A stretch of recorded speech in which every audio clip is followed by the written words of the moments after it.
today we are walking through the 5 exact reasons housing is expensive. Is it BlackRock purchases? Is it too late Powell? He's way late. That's why I call him too late. Jerome Powell is too late. He's way late. Does Trump have something to do with it? We have a wheel that we're going to be spinning at the end of this video. We have some clips, statistics, headlines of why housing is expensive.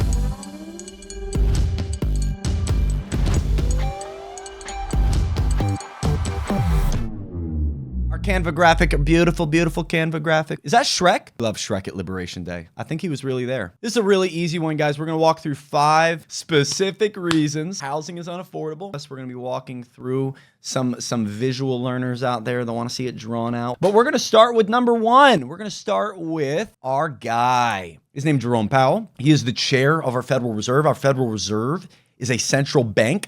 If you want to remember the central bank by its name, the Federal Reserve, remember this. They're not federal, and they don't have reserves. Jerome Powell's been under fire, specifically from the administration, for not lowering rates, and that being one of the major causes for home prices being where they're at and affordability being tough. Reveal the block. Too late, Powell. Powell says the real issue behind the U.S. housing crisis is housing. Let's watch a quick YouTube video of his to see what he actually thinks. He was asked a question at one of the more recent Federal Reserve meetings. What does Jerome have to say about housing? Hi, Nicole Goodkind with Barron's. Thank you for taking my question. Given the cumulative impact of high interest rates on the housing sector, I'm wondering how concerned you are that current rate levels are exacerbating housing affordability issues and potentially hindering household formation and wealth accumulation for a segment of the population? You know, housing is an interest-sensitive activity, so it's at the very center of monetary policy. When the pandemic hit and we cut rates to zero, the housing companies were incredibly grateful, and it was really, they said that was the only thing that kept them going, was that we cut so aggressively and provided credit and things like that, and they were able to finance because we did that. Sure, the billionaires. The other side of that is when inflation gets high and we raise rates, and you're right, it does burden the housing industry, and so rates have come down a bit, and as that happens, we don't set mortgage rates, but our policy rate changes do tend to affect mortgage rates. And that has been happening, and that'll of course raise demand. Lower borrowing rates for builders will help, builders will help supply. Yeah. And so some of that should happen. I think most analysts think that it would have to be pretty big changes for it to matter a lot, for the big changes in rates to matter a lot for the housing sector. And the other thing is by achieving maximum employment and price stability, that's a strong economy. That's a good economy for housing. And then the last thing I'll say is, there's a deeper problem here. There's not a cyclical problem that the Fed can address, and that just is a pretty much nationwide housing shortage. Or a lot of places in the country just don't have enough housing for people, and all of the areas around metropolitan areas like Washington, for example, are very built up, and so you're having to build farther and farther out, and so that's where it is. And just a quick follow-up. The one thing I'd say that he did nail there at the end is he said they don't really have the tools at their disposal to fix what's going on. And I'd agree with him. I'd agree with him on that. I want to hear this secondary question because it also has to do with housing, but I would agree with him on that his rate control is not going to create more housing. It's not going to force builders to build small homes. It's not going to get bigwig institutions out of the game. He even mentioned it there at the beginning without really saying it. I'm reading into what he didn't say. He said, when we lowered rates, builders loved that because they were able to get more credit to build more housing.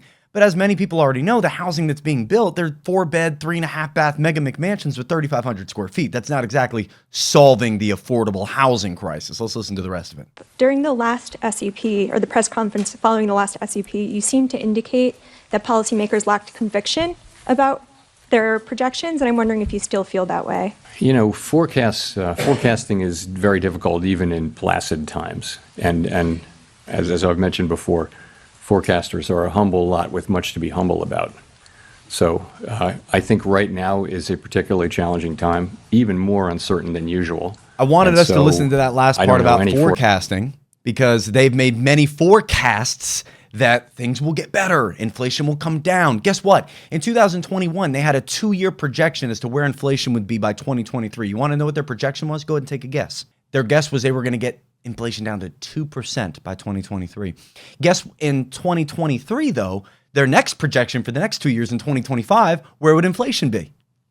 Under 2%.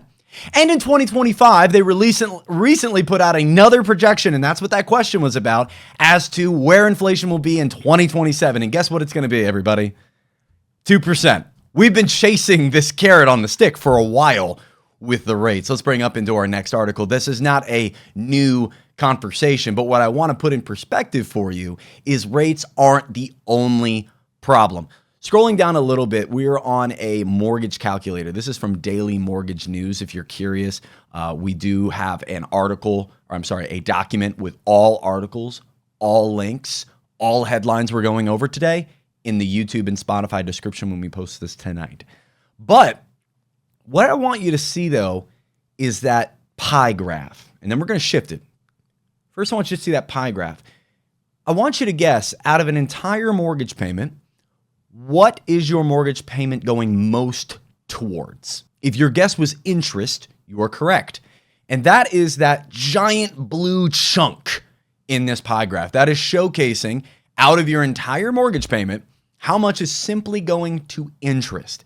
Now, this is where rates come into play. The rest of it is going to be home insurance, property taxes, you might have mortgage insurance, and of course, the principal of the loan. But I want to showcase real fast what it would look like if rates were to drop. So on this projection, what we have is 6.29%. This is today's 30-year average. But what if, just hypothetically, rates were to drop? Now, if you're watching our current series we have going on YouTube, the fractures in our economy, we just did part 2. We discussed how the Fed dropping its rate would not lower mortgage rates. But let's just play fun. Let's theorize. Let's say the interest rate were to drop 2 full percentage points from 6.29 to 4.29. Your total payment right now at 6.29 would be $2,153. What would it be if we dropped those 2 percentiles? It would drop about $350 to $1,794. Now, what was the home price we used on this one? $300,000. A $300,000 home, didn't used to be the starter home. And we're going to walk through a graph from the NAR here in a moment on that one. That didn't used to be the starter home price. Now that is most states' starter home price. If you're from an area like California, if you're in Denver, if you're in Honolulu, Nashville, the Northeast, if you're down in Swiffle, Florida, you might have a little bit of a deal. But other than that, you might be in an area where the median first-time home buyer home's $400,000, $500,000. This payment for a first-time home buyer is $1,794. If we found one of the cheapest homes you could buy, if interest rates for mortgages were to drop by 2%, and there's no indication that is going to happen in the near future, and even if all of that did happen, you're only taking away from the blue chunk. And yes, that's taking away from banks' profit margins. Yay. But your payment is still about $1,800 for your very first home. All while, since 2019, wages really haven't gone up. And in 2019, the first-time home buyer home, you could get a home for an $1,100 mortgage, a $1,000 mortgage, a sub-$1,000 mortgage. So just to put in perspective, even if rates were to crawl their way back into the 4s, and if you're thinking, Zach, well, I'm waiting for the 3s, the 2s. I hope you're around in maybe 30, 40 years when some completely new system can make that possible. It's not happening here. I want to walk through a couple graphs. We'll finish this out around rates. There's a lot of conversation around rates. Now, this is the fixed mortgage rate average for a 30-year mortgage in America on a single-family home. Actually, no, I made that up. This is for all property. I want us to look at when rates started going up. Can you look at, let's pick July 2021. Can you find July 2021 on there for me? So that's 2020, and there's June, there's March, May, June, July, a little bit more. Boom, July. We're at a 2.78% mortgage rate. My goodness, 2.78. Can we go back to the mortgage calculator? Let's type in 2.78 real quick. What would 2.78 make that mortgage payment? $1,549. Now let's also play by 2021 rules. Let's make that $300,000 home $220, $1,200. So this is the difference we're talking about between just buying pre or during the COVID low rates versus today. We're talking the difference between $1,233 and over $2,000. for the same home that is simply valued at a higher level with a higher mortgage rate. Back to that graph we were just on. Now, this is the 30-year mortgage rate. You can see that outside of 2022, once we dipped into the summer, rates started to climb. This is when people were starting to see that those mortgage payments were a lot higher than they wanted them to be. But, when did home prices start going up? I want to look at the next graph. Now, when we first see the next graph, you're going to be like, oh, these look very similar. They kind of rise at the same time. But if you look closer, they don't. See, if we look at the very beginning of the COVID, or the end, I guess, of the COVID recession, what happened to home prices the moment after that? They started going up. And if we stop at quarter three of 2021, one more. Oh, that's quarter three? That's quarter four, yeah. That is when rates were at 2.9%. The prices started going up because we had rates that were super low, prices compared to income that were very affordable, and there was limited supply. Patch back into the face real quick. Do you remember what was going on during COVID? Do I have to remind you of the masks? You remember the masks? You couldn't go anywhere without a mask on your face. People were driving in their cars with masks on. I don't know if that was you, but I thought you were a little weird for that. That was too much for me. But you couldn't go into Walmart. You couldn't go into... Was there any place you could go without a mask? You couldn't go anywhere without a mask. And you think people were selling their homes? You think people were just, you know what? I would love to have 20 complete strangers with a potentially life-threatening virus walk through my property this Saturday. I think that would be good. We really need an extra bedroom. I really think we should move to the other and get an extra bedroom. You think that was happening at that high of a rate? It wasn't. We had a supply drop that was significant, all from the beginning of when COVID started, like that February-ish timeframe in America. We went into the shutdown. Really, January kind of started all the way through that year. People weren't listing their properties. So we had low supply with high buying power. And what happens in supply and demand when you have low supply and high demand? Low supply, high demand. Well, when you have low supply and high demand, you're going to see the price of the item go up because you have more people that want to buy it, more people that need it, more people that can afford it than there is to purchase. That is why a lot of people today are begging for any type of home that they can get into that's reasonably affordable. And the moment one pops up, it's gone. It's gone. Because there are so many people waiting for affordable housing. And if you're waiting on rates to drop to fix this, let me tell you what's going to happen if and when rates were to drop. If rates dropped to 2, 3, 4%, what do you think would happen to prices? If we allowed for more people to be able to afford housing, lower rates, lower mortgage payments, catch me, prices would go up. Prices would go up. So it's not going to solve the problem just by lowering rates.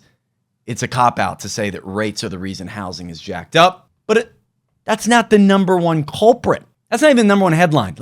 I want to go back to the Canva graphic so we can walk through who the number one headline problem is. See, you may not know these two gentlemen tossing these black minerals in this picture real quick, but that is Peter G. Peterson and Larry Fink tossing their Blackstones and the BlackRock. I believe the stone, is a stone smooth? Is there a definition to what the difference between a stone and a rock is? His is smooth, his is nice and jagged, just like him. I like it. One of the most headlined issues for housing is a private equity firm by the name of BlackRock. And I don't like BlackRock, but I also don't know if they're the exact problem. Let's reveal that block. It is BlackRock.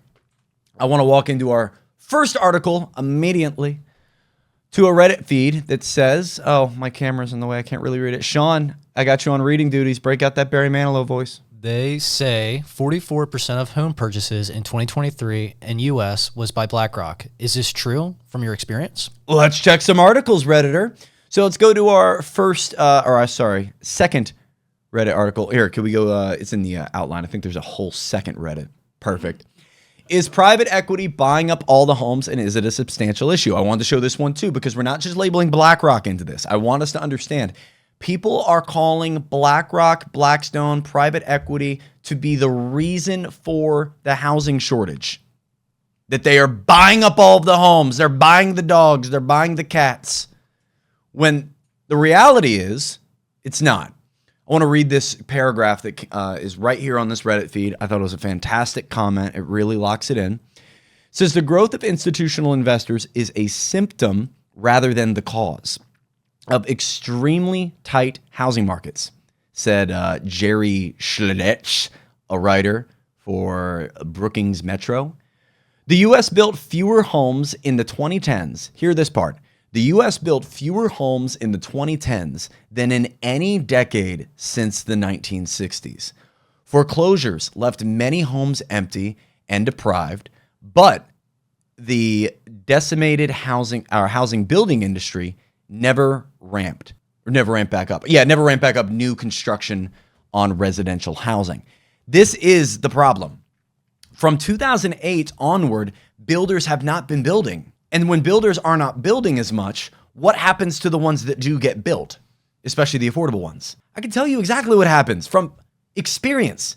See, I'm a 9-year real estate agent. We run a team here in Southern Delaware that is awesome. You can look us up, Loft Team Delaware. You'll see all of our awesome reviews. We have like 3 1-stars. They were fake profiles anyway. I bet, fake news. And anytime we see, I'll use Eden Hill as an example. We had this neighborhood, Eden Hill, pop up in Dover, Delaware. They were townhomes originally priced at $285. Do you know what happens every single phase when they unlock 10 more that they're going to sell or 15 more they're going to put on market? Do you know what immediately happens to them? They immediately get bought, and 50% or more are normally by investors. Okay, so when we talk about BlackRock and Blackstone, I want us to substitute that word in our brain with real estate investors as a whole. I want to bring up this search real fast. Sean, you're on it. How many homes did BlackRock buy in 2024? You want to read this part? Yeah, you got it. BlackRock did not buy a large number of individual homes in 2024. The firm explicitly states that it does not buy individual houses. The confusion often stems from the similar names of BlackRock and Blackstone, a different company that acquired 37,478 homes by purchasing Tricon Residential in May 2024.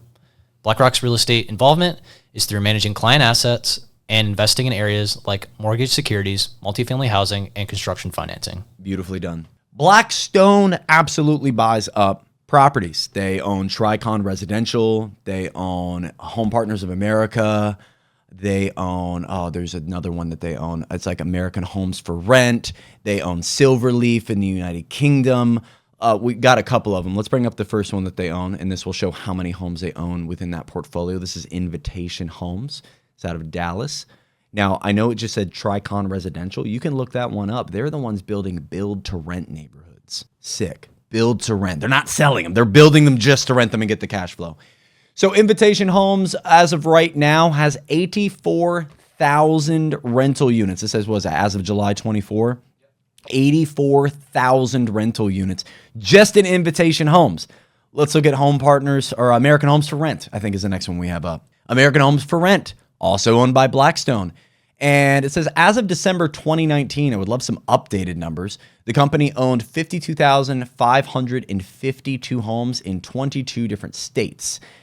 Blackstone owns about 300,000 housing units. Not BlackRock, different mineral. Blackstone owns 300,000 rental units. That is a lot, but it is a microcosm in percentage of how many homes actually sell. We have an article here.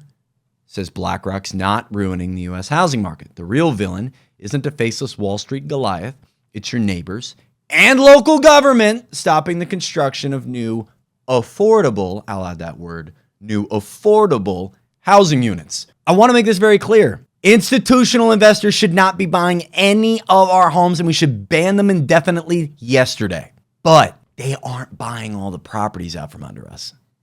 They just aren't. And there's a great article that has graphs. So let's go into this next one. It's got the graphs in it. I think it was the Atlantic Housing Wire. It says no, Wall Street investors are not buying a bunch of homes, but they also have some data to show it. Let's show this first data point. This is a pie graph that shows how many homes in the U.S. housing market are owned by Blackstone. It is a green circle, and then there's a tiny little line. Tiny little line that shows what Blackstone owns. Again, too much, 0.01%. Too much. Any giganto corporation buying up shelter from a normal everyday family so they can have profit over someone else's peace, I hate it. But they're not the big boogeyman that they ought, at least in housing. I'm a big non-fan of Larry Fink, but at least in housing. Can we scroll up to that other graph real quick? I want to, right there. Nice. So this is a very good visual of institutional purchases by market share. So these are companies that own or transact 1,000 or more properties. When did we see this beginning? We see this beginning the moment after the 2008 housing market crash. I remember in that last article we read that a lot of the problems stemmed from the foreclosures and the decrepit properties that started to pop up and that needed repair, needed some help, needed to get back onto the market. And a lot of these properties were bought up by institutional investors that wanted to rent properties. And you might see that spike and you might be wondering what happened there. Well, this is COVID. This is when institutional investors truly started to scrape up homes at a mass level to start renting them out and develop more cash flow. Too many homes are being bought by institutional investors, but they are not the big scary boogeyman. Next graph will show us that. I'm sorry, scroll down a little bit. Next graph right on here. Sorry. 2 more down. Perfect. So this graph layers retail buyers. Can we zoom in any more, or is that as good as we got? Even if we zoomed in, we can keep going. Even if it only shows part of it. That's cool. That's fine. I want you to be able to see the numbers. So this is by John Burns. This is a great real estate data analysis company, and they put out this graph, I believe it was in 2024, showing institutional investors, they're the blue, mid-tier investors, that's the really dark gray, and then mom and pop investors. These are the people that own less than 10 properties. Now, what do you notice about this graph when we look at the ownership share of purchases for investment properties? The ownership share of investment properties. What color is buying the majority of homes for investments? Is it the dark blues, the big institutional investors defined as having more than 100, 1,000 properties under the name? No, it's the mom and pop. The mom and pop investor, let me put this in perspective for you. BlackRock and institutional investors like them are considered tier 4, and they bought 0.3%. Tier 3, these are people that own anywhere between 100 and 1,000 properties. They bought 0.7%. Institutional investors in total bought 1%, and that's 1% too many. But the mom and pop bought 19.6%, 120,000 plus sales to the regular everyday Fred and Tina that you see walking out of the grocery store in your local area. Not Larry Fink, not Big Wall Street. Boomers have a lot to do with the problem we're seeing right now, less than BlackRock. Now, when we talk about BlackRock and institutional investors, let's be very, very, very, very, very, very clear. It's more in the housing.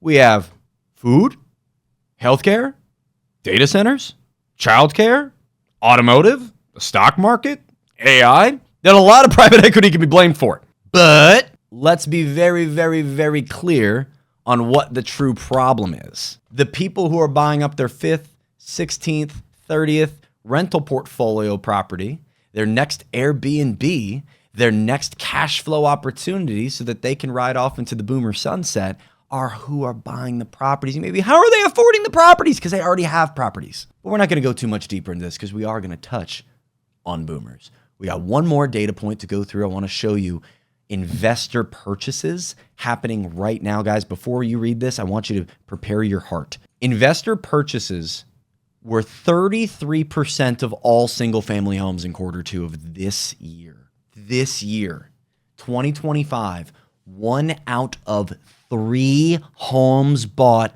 were bought by an investor. This number used to be sub 20%. First-time homebuyers always bought a higher percentage than investors. In 2023, the numbers finally flipped. Investors bought about 25%. First-time homebuyers bought 24%. Then in the next year, we saw that number drastically shift to now 27%, as high as 29%. Investor purchase with first-time homebuyer being 21%. And now we have 33% of homes, 1 out of 3 opportunities for a family to have shelter is being taken up for profit. And it's not all BlackRock. Institutional investors, all of them should be gone. We should have no institutional investing in our real estate, especially single-family housing. Why can't we do what Canada has done at the very least to say for the first 45 days a home's on the market, it can only be purchased by someone who's planning to live in it, at the very least? Why couldn't we create some property tax system where if you don't actually live in the home, guess what? You have a higher property tax than someone who actually does. Why don't we have a fee for an investor when they're buying the property initially at the closing table? Do you know a VA, a veteran home buyer, has to pay a fee to use their mortgage program? Why can't an investor pay a fee? I think there's plenty of ideas that could be thrown around that are very logical and very worth a conversation with people who know what they're talking about. But dang, we keep creating headlines around boogeymans that aren't the true issue. So let's go into, now that we've kind of labeled out the first two as not gigantic problems, let's walk through the last three issues on our Canva graphic that I would deem as the three real big problems as to why housing is too expensive. Number 3, let's reveal that nice slimy green block, friend. What's it going to be? It's builders. B-U-I-L-D-E-R, builders. Is that a Minecraft? That's a beautiful Minecraft house. Mine typically look like just like a box. Do you take time, Sean, and actually like make them look pretty like that? Yeah. Do you? Yeah. Oh, you didn't talk in the mic. No one could hear you.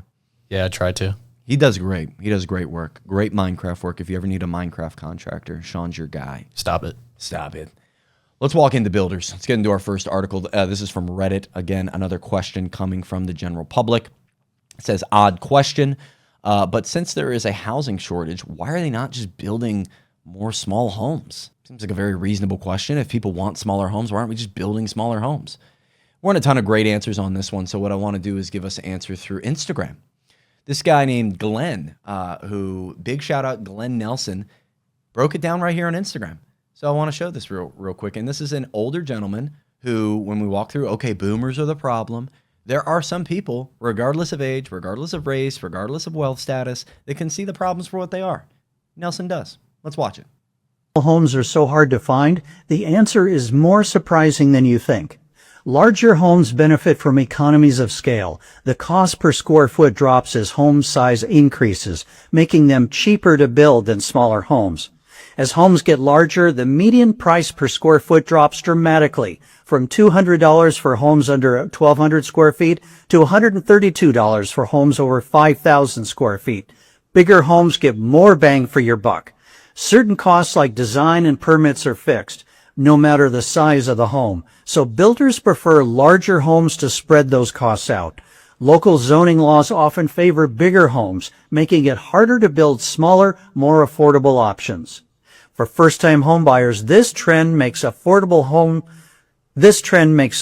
starter homes harder to find. With fewer smaller homes on the market, buyers are forced to consider larger, more expensive options. Send this video to someone looking to start their home buying journey. Heck yeah, Glenn. Glenn's killing it. You see where Glenn screwed up a little bit and said, know what, I'm going to keep going? I love that. That's Content Creator 101. Give Glenn a follow. So we have home builders, just to break that down real quick, that are able to make more money by building bigger. The costs come down. They're able to buy in more bulk. They're able to put more on the lot and then have that home be like 16 feet from the next home. Little small backyard, fence it in for your little Yorkie, your little schmooshy poo, your little woogie woogie, your little princess, whatever. Boomers have like princess dogs, you know, like little white dogs with the like crusty stuff coming out of their mouth. Yeah, that kind of dog. I'm a dog guy, by the way, and that's just not my dog. Might be your dog, and I don't like it. Let's go into this investor document real quick. This is from Toll Brothers. If you're unfamiliar, Toll Brothers is one of the biggest builders in the country. One of the biggest builders in the country. We're going to scroll past some of these bullets. I want us to read the first paragraph. I'm going to have our beautiful Sean read it for us because that is size 2 font. And Sean, you can back it up a little bit, and then you can just read it. But this is a statement from them on the status of their profit margins and their revenue in the year 2022 when people were starting to struggle the most. They would also have profit margins that would record records in 2023 and quarters 1 and 2 of 2024. Sean? Douglas C. Yearley, Jr., Chairman and Chief Executive Officer, stated, despite the many challenges facing our industry over the past year, we delivered record results in FY 2022, closing the year with our strongest quarterly earnings ever. In our fourth quarter, we delivered 3,765 homes, generated home sale revenues of $3.6 billion, and increased earnings by 86% to $5.63 per share, diluted as compared to Q4 2021. Driven by the strong pricing in our backlog, our fourth quarter and adjusted gross margin was 29%, a 310 basis point increase compared to Q4 2021. And our fourth quarter SG&A expense as a percentage of home sales revenues improved by 110 basis points over Q4 2021 to 7.7%. For the year, we delivered over 10,500 homes and grew home sales revenues by 15.2%, posted an adjusted gross margin of 27.5%, decreased SG&A margin by 80 basis points, and improved our return on beginning equity by 720 basis points. That's enough. I've heard enough record profits. I've heard enough. 86% increase in revenue if you missed that part. Let's move on to another builder. We have another builder I want to walk through theirs. This is Lennar. This is a document from their website. Let's scroll through Lennar real quick. I want to read, I think it was, what was it, the first paragraph here? What was it, fourth paragraph? Yes, fourth paragraph. Zoom on in. I got this one. All right, against this backdrop, Lennar remains very well positioned with a fortified balance sheet and a strong operational strategy. Our home building and financial services teams have focused and executed on the strategies that have detailed over the past several years, as we have very quickly and efficiently adjusted our business in real time. Great job. We delivered 66,399 homes and reported $15.72 or $15.72 of earnings per share. I was about to say they made $15. That's crazy. More than me. These results are an example of strength of our finely tuned and operating model and our careful execution on our strategies. If you want to read through this document, it just goes through consistently how stock prices are up, revenue per home is up, revenue per client is up, everything's up. One more builder. Now you're good. We're here. Let's read through some of these bullets together. This is D.R. Horton, otherwise known as Dr. Horton. It's not their name, but people call it that. Net income per diluted share increased by 65%. Net income attributions increased 62% to $1.3 billion. Consolidated revenues increased 27%. Consolidated pre-tax income increased 63%. Consolidated pre-tax profit margin improved by 480 basis points to 21.3%. And repurchased 2.13 million shares of common stock. They purchased their own stock too. I love that. So D.R. Horton, Lennar, Toll Brothers, K. Hovnanian, Ryan, you pick them. Pick one. Look up their stock earnings. Look up their profit. Look up anything from 2021, 2022, 2023. All when expenses were going up. All when, you remember just after COVID when softwood lumber started to spike? When supply chains broke down? Remember when steel got really expensive? It did. All these things happened. Price of the homes go up, but yet somehow they're making more profit. How's that? They're cutting corners. The homes they're building are crud, A. B, they cut corners in forms of inspections and know that once they put the drywall up, no one's ever going to inspect what's behind those. It could be anything from a missing piece of wood to a Red Bull can the contractor left behind. You don't know. You have no idea the level of expertise that given contractor crew has, and they bid as low as possible for those. And to be honest with you, the other big part of this is not just the fact that builders are just doing it to do it. The builders don't really have much of a choice. If they don't build big, how are they supposed to have profit margins? How are they supposed to make money? Because locally, there are also regulatory costs that really eat into them. And this is an article from the National Association of Home Builders that talks about just that. Can we scroll down? There's a table that I want us to walk through. I think it's toward the end. Keep going through. Yeah, oh, maybe it was there. Yes. So this is a table graph that shows us the person. Oh, actually, no, there's another one that shows full numbers. I want the dollar signs. Dollar sign. There you go. Dollar signs. Next one up. Boom. So these are what are called regulatory costs. These are the costs a builder is paying before they are putting a shovel into the dirt, ordering a piece of shingling, or trying to find some labor from the slowly depleting workforce they were typically operating with.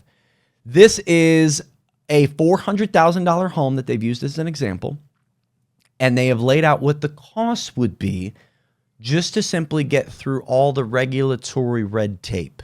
Look at the very bottom gray bar, the total cost of regulation, $93,870. Now, Donald Trump campaigned on getting this cost lowered. He campaigned on, we're going to get this number dropped so that builders can build more freely. We have not seen any executive orders or any legislation making that happen. The FHA hasn't said anything. The HUD hasn't said anything. Nobody in the big echelons of real estate have given us any updates on that promise. I'm not saying promise made, not kept, but as of right now, we don't have any momentum towards it. And when we're looking at the cost of building a home, there's a lot of cost to get wound up into it. And so this is where the NAHB themselves saw what was about to happen with tariffs and said, oh my God, we already have a regulatory fee issue. We already have a profit gouging issue. And now we're going to add in cost of goods as another issue. Let's go to the last NAHB article because this is a letter that was penned in January to Donald Trump. I'm just going to read the first paragraph for us. Dear Mr. Trump, our country is facing a severe housing shortage and an affordability crisis, which you recognized on your first day in office by issuing an executive order that seeks to increase housing supply and affordability, bringing down the cost of living, which will require coordinated effort to remove obstacles to construction, be they regulatory, labor, or supply chain related. Again, no updates on that. Just to be very clear, there's been no updates on that. The National Association of Home Builders, NAHB, stands ready to work with you to accomplish these goals. However, we have some serious concerns proposed. The 25% tariffs on Canada and Mexico will have the opposite effect by slowing down the domestic residential construction industry.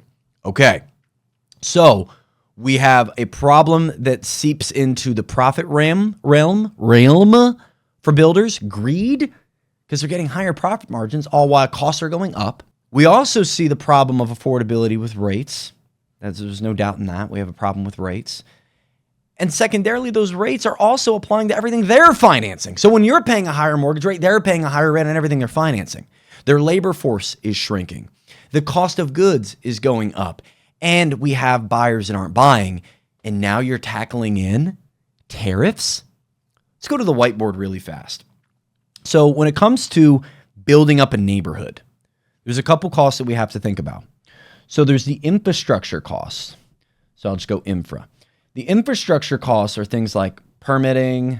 You have infrastructure costs like you have to pay into certain things like if they have to increase the plumbing supply, they have to increase the sewer limits because now you got more people pooping. You have to go and increase the school sizes. We need more industry because there's more kids, because there's more families. We may need to fix the streets up because now there's more cars coming down it, etc. So these infrastructure costs are locally based, locally set, and there's no federal oversight of this at all. This is completely local. This is what a builder is having to pay before they ever get started into the building process. The second thing that they're going to have to look into is land. As home prices have gone up, so too have land costs. And if we know that 57% increases in home prices applies to all, then there's been a 50 to 57% increase, we'll just say 50% plus, in this cost right here, just in getting the dirt to build on. Now let's talk about putting shovels in the dirt. Labor. We have less laborers. We have a requirement for more pay because cost of living has gone up. And frankly, the labor just stinks. The homes that are getting built, they're not being built well. So the actual construction crews they have aren't fantastic to begin with.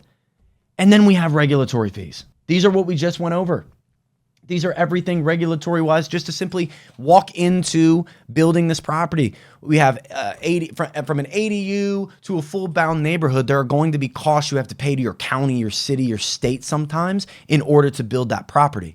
And then the last thing that we're going to walk into that we don't touch on in this video that is one of the core largest issues in all of this is zoning. Zoning right now, if we were to look at America, we were to take the whole map of America and look at what type of zoning is America, you'll find that 75% of the dirt in America is zoned as single family. 3/4 of all dirt is zoned as single family zoning, meaning that limits what can be built vertically. That limits what can be built connected. That limits the size of homes. Back to the camera, I live on a property that's called mid-urban residential, MUR. If I were to steamroll this house, now quick fact, I'm allowed to have 2 horses. I'm allowed to run a golf course. You can look it up.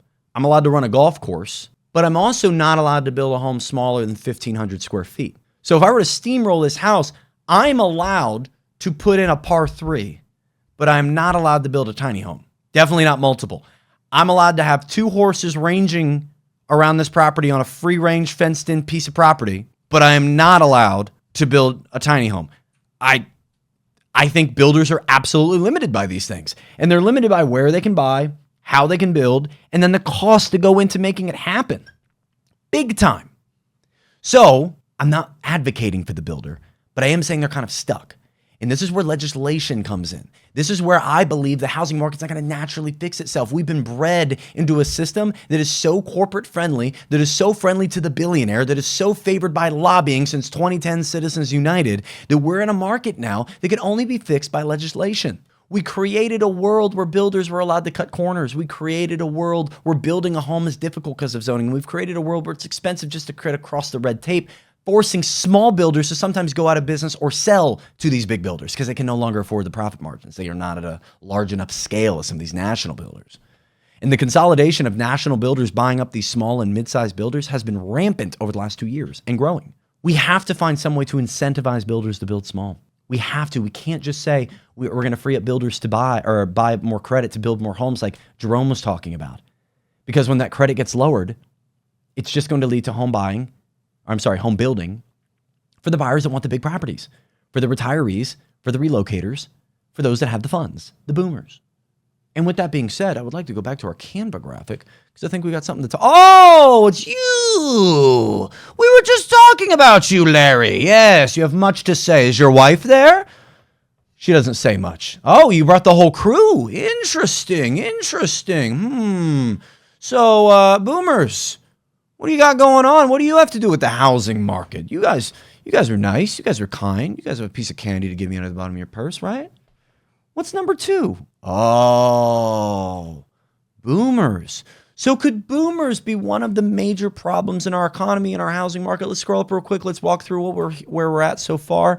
We've said, why are the 5 reasons? What are the 5 reasons? Why is housing so unaffordable? Is it too late, Powell? Rates have to do with it, but I wouldn't put the blame on him. Is it BlackRock and the other black mineral, Blackstone? Private equity shouldn't be buying any properties. Institutional investors shouldn't be buying single-family homes, but I wouldn't say they're the number one problem. We know mom and pops buy way more. Investors absolutely are a problem. Is it builders? Maybe, but we know that they're kind of in a pinch. They raked in as much as they could from 2020 to 2023, and now they're having to figure out a new solution to getting homes moving because they're not moving right now. Could we create some kind of legislation to incentivize them or unlock them to be able to do so, to be able to build smaller homes, maybe shift up zoning? I don't know. But what about boomers? What about these old wrinkly folk? What are they doing? They just thinking about the wars? What are they up to? Let's go into our first article about the boomers. Let's go into our first Reddit question. All right, so Sean, can you read that for me? I can't read the full headline. Yeah, boomers destroyed the housing market, then blame younger generations for buying coffee. I wish folks would stop telling young people how to manage their money. I paid $310 for my first apartment. Based on inflation, it should go for about $850 per month. And now that rent is $1,600. You can't personal finance your way out of greedy landlords and depressed wages. Couldn't have said it better myself, Liz Ryan, CEO of Huffman Workplace, Human Workplace. My apologies. If you're looking her up, don't look up Huffman Workplace. I am struggling big time. We have another Reddit article I want to bring up real fast about baby boomers. Oh, no, this isn't Reddit. It's Redfin. More than 3/4 of baby boomers plan to stay in their home as they grow older. Guys, let's tackle one of the biggest carrots on the biggest stick that exists in our housing market. It's the silver tsunami. Now, the silver tsunami is twofold. One, we think that when baby boomers start getting old, real old, that they're going to retire and they're going to leave their house, and that house is going to be made available to the market. It's going to be new supply, and that supply is going to get bought up by first-time home buyers. Going to get to raise up their family in the American dream. Signal the eagle screech sound effect. But this graph shifts that in a little, Because when we read this graph, when we interviewed baby boomers and a bunch of other generations, but they focused the baby boomers, they said, hey, what do you plan to do when you get older? Are you going to move? What are you going to do? Well, 71% said no, actually. I don't plan on it. With only 18%, is that 18 or 16? 16. 16% said, yeah, I might move to a 55 plus. I'm old. I want family of old people around me in my other homes. I don't want any kids in the neighborhood. 8% maybe they'll move in with family. 9% aren't doing as great. They're going to go to assisted living, elder care. And 4% maybe I'll move in with a group of friends. That seems a bit unlikely that they'd actually do that. Seems fun to be able to do that. 71% said they're not moving. Let me bring up the second issue with the silver tsunami. Not only are they not moving, but guys, what happens when boomers die and anybody dies and they have real estate? There's only 3 things that can happen. I have worked with so many people who had family in Delaware, land in Delaware, grandpa was in Delaware, whatever, that said they passed away and now I have the real estate. Can I tell you the 3 options that they have? The first option is they can sell it. Once they settle the estate with the county or with the state, depending on where you're at, might be your city, but in Delaware, it's the county. You settle your estate out, and now you have rights to the property, and you can collect the revenue generated off of the sale. But most people don't do that. Most people go with the other 2 options. The second option is they're just going to get it valuated. Second option is they just want it valuated. And the third option is we don't deem it livable, so we just need to get rid of it in some way, shape, or form to an investor or to whoever. It could be wholesale it. What can we do here? So those are the 3 main options. There's a 4th one slowly appearing that I've seen twice in the past month that I'm going to bring up, but it's not the majority yet. Most people think that this person's just going to sell it. But let me put you in their shoes. There's a home in a state that's maybe a little bit more affordable than yours that, man, has an affordable mortgage. Maybe it's owned free and clear. And I could take it over, and now I have a house. 10 years ago, a lot of people were doing the sell option. You know what a lot of people are doing now? They're just keeping it. They're just keeping it. It's option number 2. They call me, they call our team, and they'll say, hey, 123 Banana Street, that's the property grandpa just passed away in. Can you tell me how much it's worth? And the reason they want to know how much it's worth is because they're normally going through a transaction with the attorney, and they need some form of real estate professional to give the proper value on the home. So they request that from us because they want to keep it. Now, the 4th random option that is beginning to happen is they're keeping it, the younger kids are, and they're renting it. They're creating some cash flow for themselves so that they can supplement the wage crisis that's going on.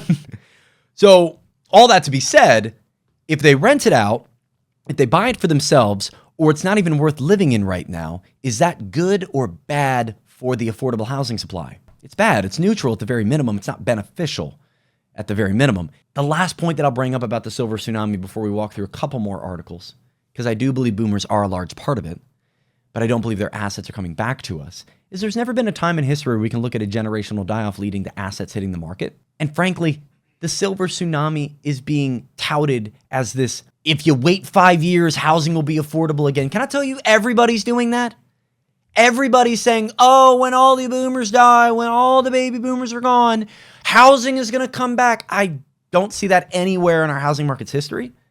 I don't see it in the microtransactions that happen, at least here in Delaware, with where that situation happens. And frankly, can we talk about the biggest elephant in the room? Most people that are dying in their home aren't dying in areas that first-time buyers want to buy in. They're buying in areas and dying in areas that are like near the beaches, that are outside of metropolitan areas, that are quiet offshoot areas. They're down in Florida. They're near the South Carolina type areas. They're not retired in areas that need a lot of supply. So when we're talking about the silver tsunami, I don't want you to think this is going to get better when people die. It's not. And frankly, we shouldn't just be waiting for people to die. It sounds kind of morbid. I don't see it getting better. But let's walk through why boomers are indeed part of the issue. This is from the Federal Reserve. We're going to speed through these. This is real estate ownership by percentile. So we see the top 0.1% in the dark green, the top, 10% in the lighter green. Then we see the next 10% in light blue, the next 20% in dark blue, and then the bottom 50% in yellow. I would like for you to immediately notice how much yellow there is on this graph. No, you're not colorblind. The green isn't yellow. It's right below. Can we even zoom it? Here, shrink up the graph a little bit. You can use the little scroller below it. The little scroller below it. You can shrink that down. Yeah. Perfect. Let's zoom in even more if we can. Can we? You guys starting to see the yellow? There it is. That is the bottom 50% of wealth.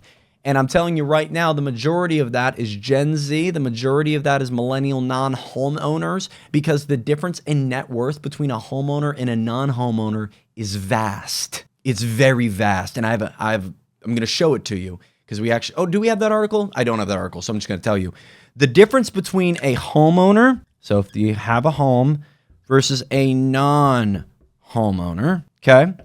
The net worth of a homeowner is on average $396,500. I don't know why I put the K in so early. I was getting really antsy. $500. Average net worth. I believe it's median net worth, actually, to be specific. Non-homeowners net worth. You ready for this one? $10,000. And if you factor this in by age and you get into Gen Z, the average net worth of a non-homeowning Gen Z is actually very negative.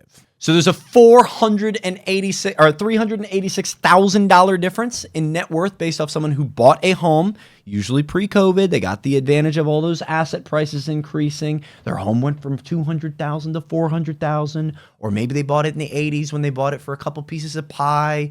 You know, I'll come over and wash dishes for you. And they're like, cool, here's a house. Maybe.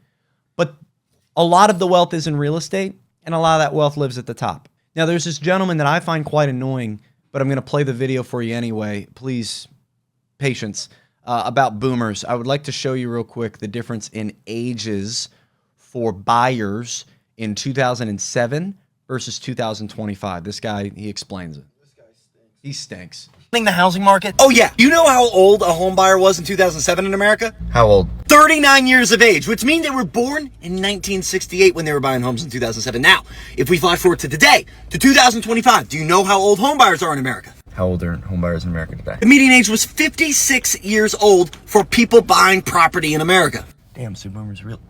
Wait, so you're telling me that 17 years has passed since 2007, right? Has it been 17 years since 2000? Yes. And during that same time frame, the median age of a home buyer also went up 17 years? Oh, shoot. Which means the largest group of people buying homes in 2007 were born in 1968.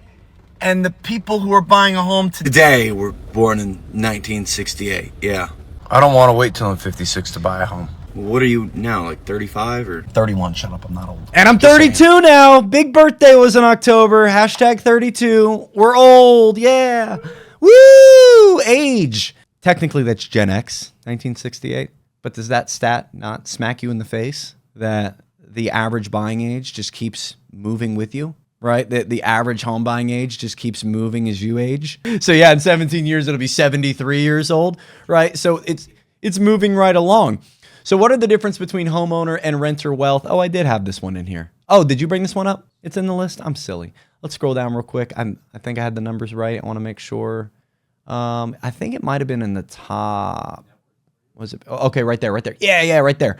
So net worth, the measure of household wealth, is the difference between family assets and liabilities. An analysis in 2022 found that homeowners had a median. Wow, this is from 2022, so it's probably even more drastic today.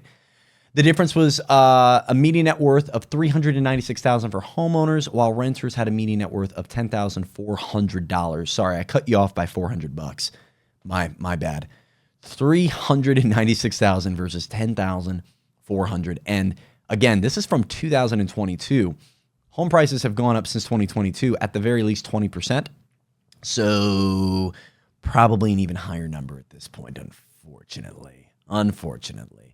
Now we have this group real quick that I think shows this separate economy existing for older folks, those that already owned a home at some point versus those that have never bought a home. This is the Housing Affordability Index from the National Association of Realtors. Now, I'm going to warn you about this data because it stinks. Can we zoom in real quick? Hey, it's the whiteboard. There we go. Nice. So the median, there we go. We can stay right there. And then just scroll down a little bit to the last one, September P. So we're looking at 2025 September P. That's what we're looking at. The median price existing single-family home in America is $420,700. We did see 3 straight months of that dropping, which is great. That's a great sign, but no signs of a crash. Now, median mortgage payment on that would be $2,112 without home insurance and property taxes, and the median income needed to get that home is about $101,000, where the family income standard in America is $105,000. Meaning, the buyer index, which 100 is good. 100 means good, means balanced. Their index is 104.5. And that's the difference between the income required to get into the median home versus what the median family can afford. I think it's a great index. 104.5. I wish our GOP and I wish our administration, I wish they walked through these indexes more. If you look even more specifically, the Northeast is still very expensive. 92.7 is their index. If you look at the West, it's even worse. 75 is their index, and that's, again, because they're just so expensive and they're not making enough. But the Midwest actually has a pretty decent score, 131.9. So if you're looking to find affordable housing, it's in the Midwest. The next article, though, is what's going to make you angry. So this very simple article that they don't put much effort into is for the first-time home buyers. And this is, again, from the National Association of Realtors. I don't know why they don't put their logo on it or stationery or anything. It doesn't look very pro. But they recently, on the bottom, they have 2025 quarter 3 data that just came in. The starter home price for a first-time home buyer is $362,800, only about 50 grand short of a standard buyer's median home, with a 10% down payment. So assuming you got $36K to put down, assuming that, and if you got today's rate, let's look at the payment. Payment's going to be similar. It's going to be about $2,146. Again, that's without taxes, without insurance, but here's where it gets shaky. The prime first-time homebuyer median income is about $68,000. Let's call it $69,000. While the qualifying income is $103,008. There's a $35,000 difference. A whole person's income per year difference in what you need to make versus what you probably make. Leaving the first-time homebuyer index, again, healthy being 100, at 66.9. The lowest it's ever got was 64.1. I think before that was 64.2, but we are just swimming in the 60s right now. It hasn't touched the 70s since 2022, and it's not getting easier for first-time buyers to buy. Why? Because boomers, retirees, relocated, they all have the advantage. And so let's go back to the graph real quick, or the whiteboard real quick. I was going to do like an 80s to today thing, but I'd much rather do this gladiator arena. So I want to draw you. You're right here. And I'm going to draw a bunch of other people real fast so that we can get the understanding on what today's housing market looks like. So I'm assuming back in the times of Rome and the Colosseum that they had prisoners. And they said, you're going to fight for us. For our entertainment. We love this stuff. Fight a lion. But maybe they had a battle royale. Maybe they said, hey, we're going to put a bunch of you into an arena, and whoever wins gets to walk out. If you get your butt beat, you got to fight again next week. I'm assuming that was something they did. If they didn't, I'm just making this up. So you're here. Remember, you're here. You have been in the arena for years. You've been fighting the battle, trying to get out of it, trying to win the almighty house. But you keep losing. And it's not because you suck. It's not because you're a bad fighter, right? You could throw a good one too. It's because a lot of the people around the arena have weapons. A lot of the people around the arena have other people with them, their families. A lot of the other people around you are banks. That looks like not a bank, so I'm just going to put a $sign on it. And a lot of other people just simply have been around a lot longer, and they're more refined than you are. See, this guy's a top hat. He's more refined than you. People walking around with missile launchers. I'm assuming that's a missile launcher. I'm not going to do anything more because then YouTube's going to say you're doing crazy stuff. So, assuming this is happening, what kind of chance does that give you in the arena? When everybody else has weaponry, has defense, has backing, has other people that they're investing with, whole groups, whole index funds getting together, cashing together so that they can have their money together to have some great crazy weapon to go win the home. I'll tell you what happens. Everybody goes out and you get your tail whooped. That's what happens. So let's play a theory out. What if one day you're sitting in your cell counting rocks, or I don't know what you do when you're bored in the cell. You're counting rocks, waiting for the next battle. Like, I can't wait to go get beat up again. And someone walks up to your cell door and says, hey, Brad, you in there? And of course you're in there. You're in prison.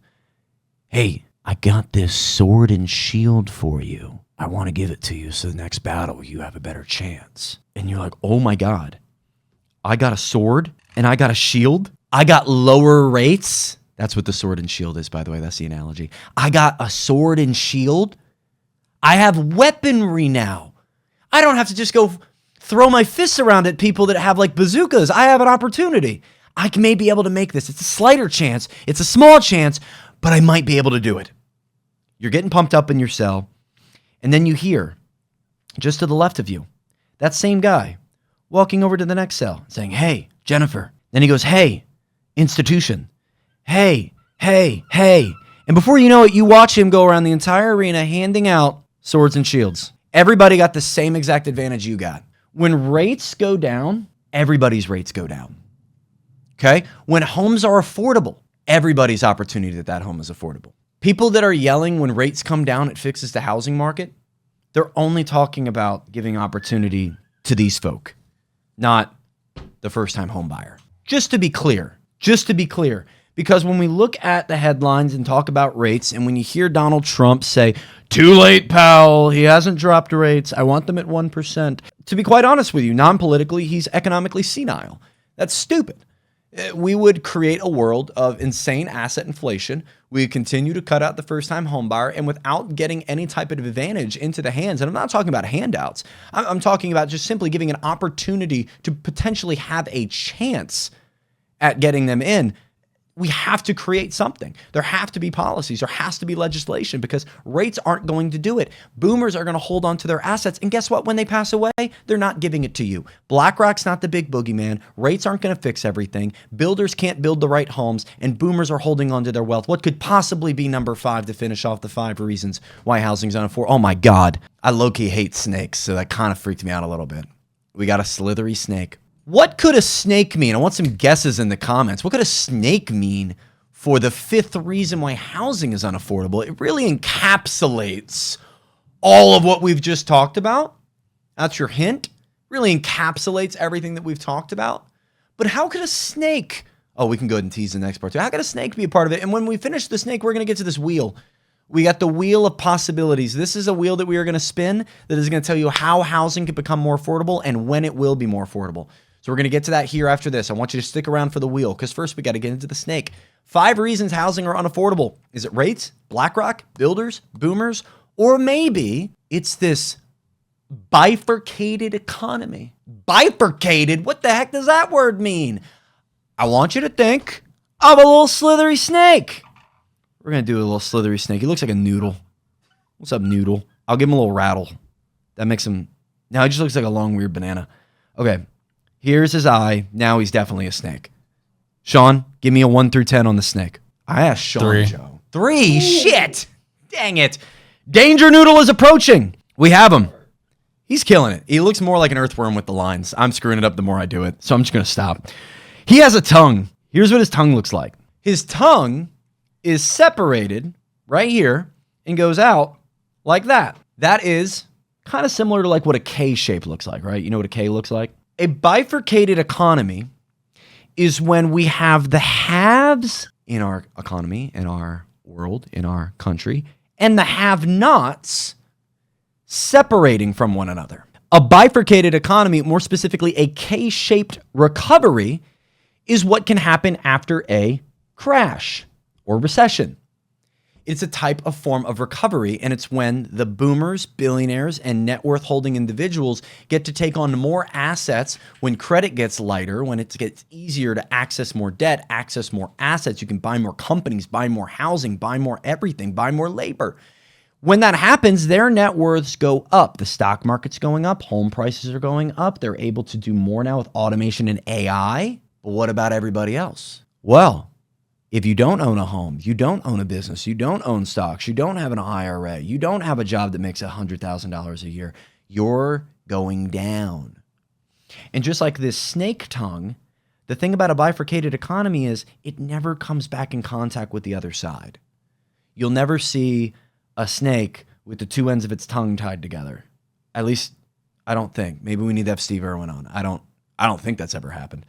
I would never touch this Alaskan bullworm looking fella, but if I saw his tongue, I would see it's bifurcated. And this K over here is what you'll see from different economists. You'll hear this topic a lot. In fact, I've been very proud of mass media lately because mass media actually went out and started putting out articles using the words K-shaped economy. Just in the last 3 days, look up K-shaped economy. You're going to see a bunch of articles. They're starting to finally talk about it. Something we've been talking about really for the last 2 years. And not just myself, YouTubers, TikTokers, other content creators and advocates for the housing market and the economy overall for a while. But now all of a sudden mass media is starting to see it. I believe that's because it's becoming ever more apparent and obvious, and consumer spending's dropping, and it's hurting big businesses and big media. But all that to be said, the bifurcated economy is real. And I want to go to AP News real fast to show you one of those articles. Affluent Americans are driving the U.S. economy and likely delaying the need for rate cuts.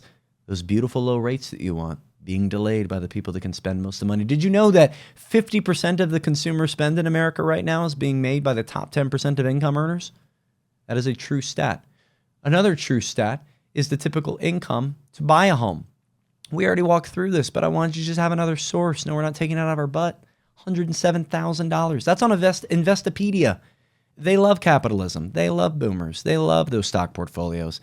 If they're talking about it, what does that tell you? And with that thought in mind, what does it tell you in a certain news outlet that favors boomers, old heads, net worth holding individuals is talking about it? I would say it's a little bit more of a yellow flag when those people are talking about it. Like when people are poor or saying things suck, I'm like, yeah, you're poor. Sucks. But when you got a lot of money, it's easy to not focus on that. We see that all the time. So I want to show you this video as we're waiting for this ad for Go Figure Charles Schwab to end. We can start that on the 20-second mark if you'd like. From Fox News Business on, you guessed it, the K-shaped economy. Let's play it. That you're here. Let's talk about, there's so many ways of illustrating this, but you have a chart here from a recent Federal Reserve report. And by the way, we use it on the show, so you'd be proud of me. Good. I've already used it, yeah. Let's talk about this for a moment. So you have high income, this is retail spending. High income up here, the lower income down there. You says this is your K right there. There's the K, and that's the issue, is we're so focused on what is the total American economy doing that we're missing the point, scratch below the surface in the U.S., and you're going to find there are hard landings, there are soft landings, there's huge divergences. For American consumers, high-income consumers are feeling really good. They're spending just like the Federal Reserve showed, but low-income consumers, very negative, struggling, no excess savings left, high food costs, high rent. Their economic conditions are just not looking the same. And when we talk about this soft landing that seems to be appearing, we're not doing justice to the American people who are feeling a very different economy, especially those who are low income. You know, I love that you're saying this. I can't get many economists to talk about this because they all use the aggregate data. So this could be 20% of the people with $1 trillion and 80%, and they take the whole number and say we're all doing great. But here's what scares me even more.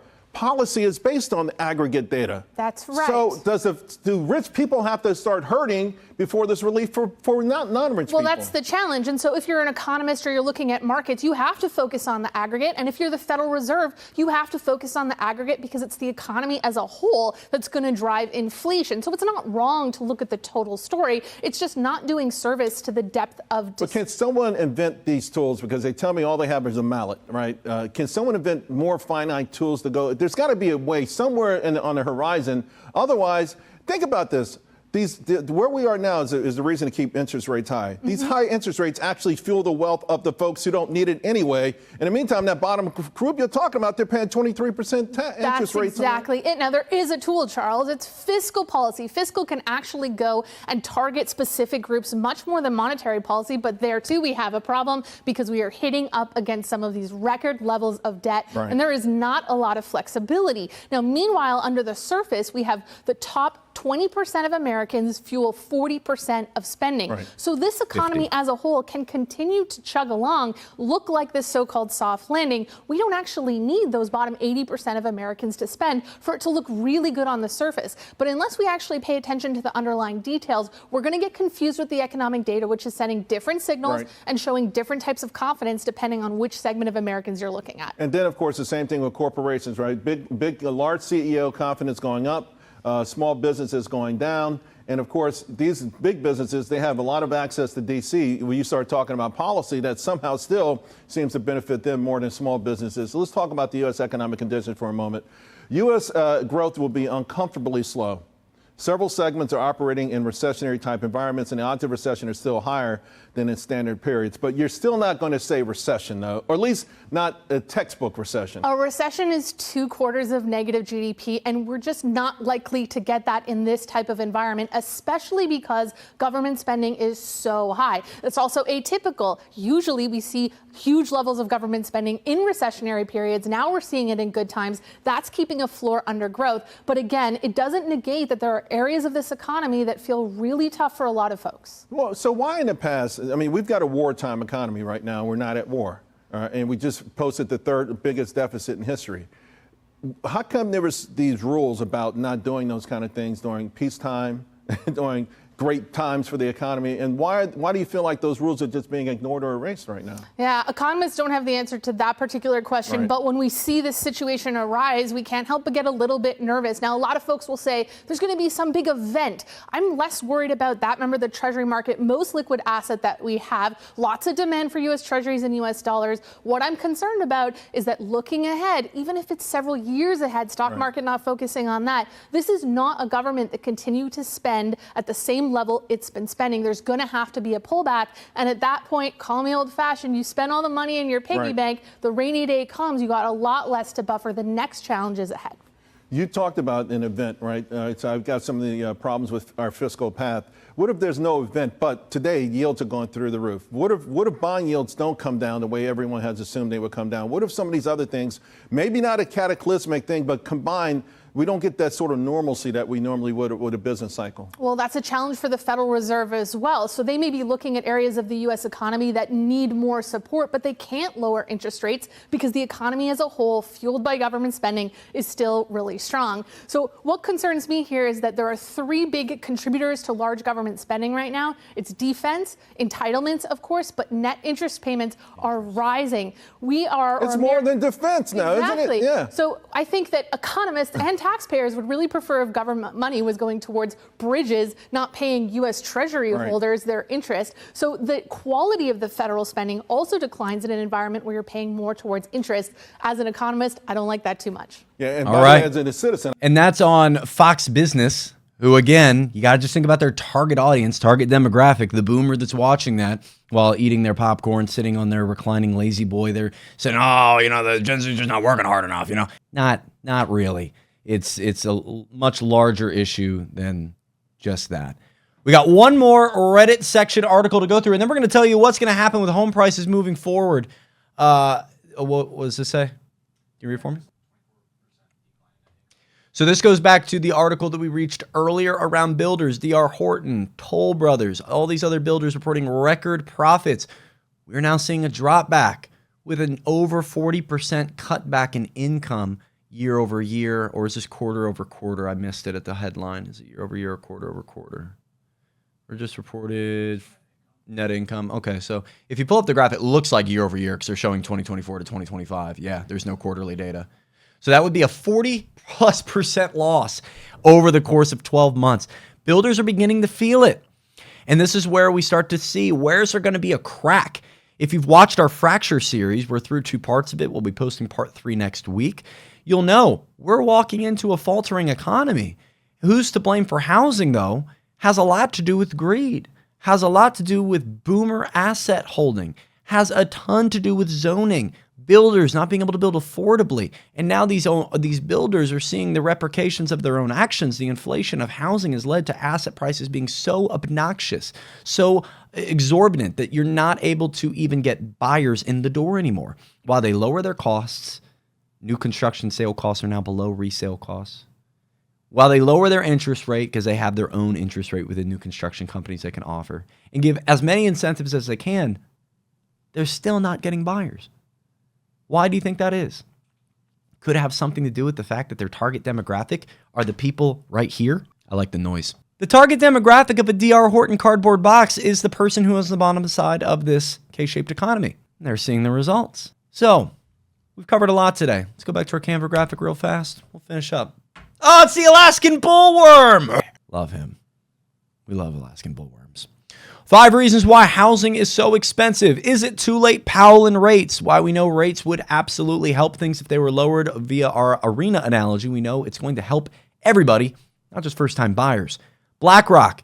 It's not BlackRock buying up the properties. It's BlackRock buying up everything else. They're buying up real estate investment trusts, funding the Dallas Stock Exchange, buying canals. They're doing all that, canal ports. Blackstone's buying a lot of the housing. Private equity buys about 1.2% of properties. It's way too many. But the mom and pop investor is who's buying up the absolute most. Builders are being strangleholded by their own profit margins. Where they were able to charge a certain amount, now they're not seeing that demand. And builders are kind of in a catch-22. They can't find the zoning to build the right neighborhoods. They can't build up. They can't build connected. They can't build sideways. They have to build single-family homes. And guess what? It's cheaper to build the big ones, and they have boomer buyers that are ready to buy them up. And when affordable homes hit, guess what? Larry there wants to buy that as a rental. They have a nice little 55-plus investment coalition. They get together and invest together. It's very nice. It's what they do to pass the time. They love pricing families out of homes as a hobby. The last one, though, Bifurcated, really summarizes everything we're talking about. The favoring of the billionaires, the corporations, and the boomers at the top that are accumulating the wealth and holding it, all while the bottom side of the K-shaped economy is dropping in consumer spend, raising in debt payment, raising in total debt, raising in the amount of missed payments there are on cars, credit cards, you name it, and having to succumb to the higher cost of livings that maybe a boomer doesn't even have to touch. They don't care about higher child care. They don't care about school costs. In fact, if you're above 65 in Delaware, you don't even pay school tax. They're not worried about that. They're not worried about home prices. They've had theirs for 37 years. They're not worried about the very things you're worried about because it doesn't affect them.